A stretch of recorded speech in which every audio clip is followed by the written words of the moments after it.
Well, here you join me in what can only be described as glorious winter sunshine. We said earlier when I was speaking to John, the cameraman, if this was just transported anyway, you'd think it was spring. Well, it isn't. It's cold water conditions again, and it's November. And what I want to talk about now is rigs.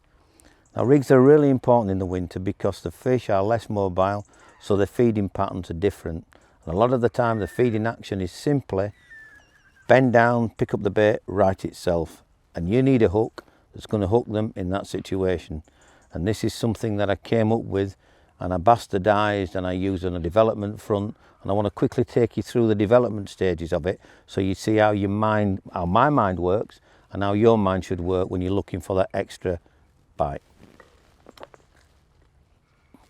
We all know standard multi-rig. Well, my standard multi-rig was always with our superb KD hooks, and it was always with the silk ray before it became silk wire, and I used that and it was superb. And what I would do was I would use that in conjunction with our PVA stockings, and I'd put 3 or 4 freebies in there, hook it on, cast it out, so that just hold it back on the cast so that when it went down straight.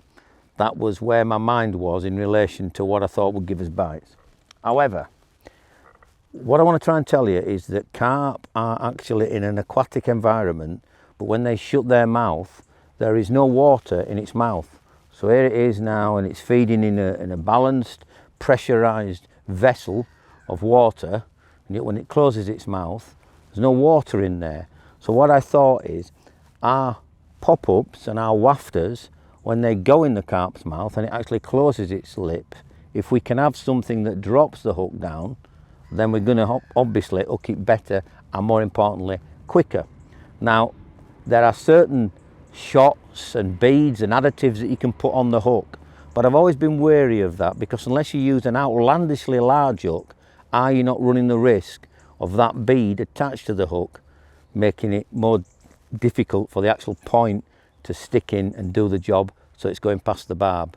So what I was thinking of was, how can I incorporate something into the hook as opposed to the trace that's going to drop that hook as quickly as possible. Now, this has been an age-long problem for anglers, and we've come up with various things. Years ago, we used to take the wire out of lead core and we would wrap it around the shank of hooks, so we had a weighted hook. When I actually thought about that, I thought to myself, what about the principle of incorporating it in the shrink tube? And a lot of my friends, as I said yesterday on a film that you'll see later on the PB Products page, will be shouting at me for letting this edge go, but this weighted hook system is absolutely superb. So let me just quickly mention it to you. I wanted a hook which had the standard KD curved hook, but one where we had lead wire in the tubing. So basically what that meant was that as the hook was taken inside the fish's mouth, its lips closed around it, and the weight within the tube causes it to fall. What I then worked at was how we could get it so that it was a more mobile rig where there was movement with the pop-up. And what I found was, by using the PB large rings, and John will do the cutaways for this, I got more movement. But the only problem with that is when it's done on a curved KD and you have a multi-rig system where it's looped over, the actual amount of movement from the boilie to the hook is minimal.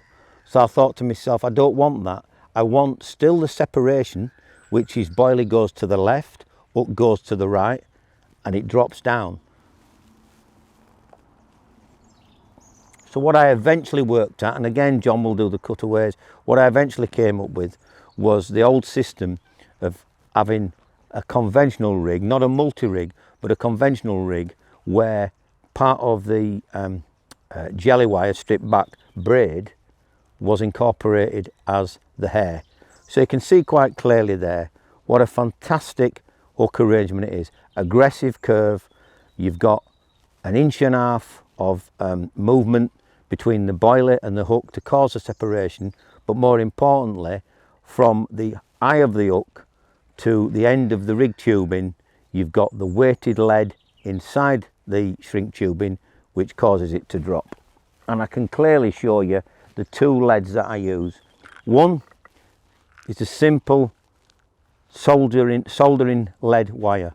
Now you may have problems to find this because there are various anti-toxic rules these days, so that what you think is lead is in fact not lead, and that's important because, as you can see from this clearly, and John will again show the cutaways, the actual thinness, the diameter of the lead is very important. It has to fit snugly within the shrink tube.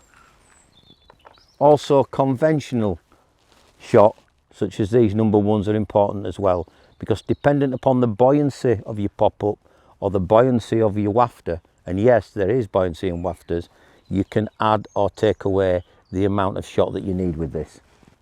What I tended to find was, with a wafter system, I could actually get away with dispensing, I could get away with using any lead shot, whereas when I used a pop-up, dependent upon the amount of lead I used and the aggressive curve that I wanted, I would add one or two number one shot. So there you can see a little mindset of how, by changing the concept of what you want for your rig, which is instant hooking, and more importantly, I want instant hooking with inside the mouth. And what we've got to do with that is work clearly and carefully at making sure that the weighted hook acts like a normal rig. Good luck.